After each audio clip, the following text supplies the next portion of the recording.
অফিসে কাজ করে। সেদিন প্রচুর কাজ থাকায় অফিসে অনেক দেরি হয়ে যায়।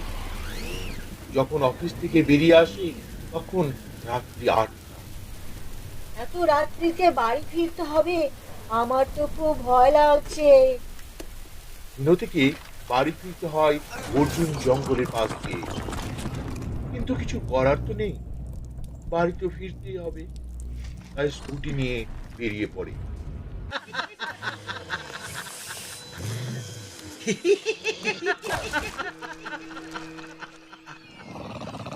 অনেকদিন ধরে তোর জন্য অপেক্ষা করছি, আজ বাগে পেয়েছি।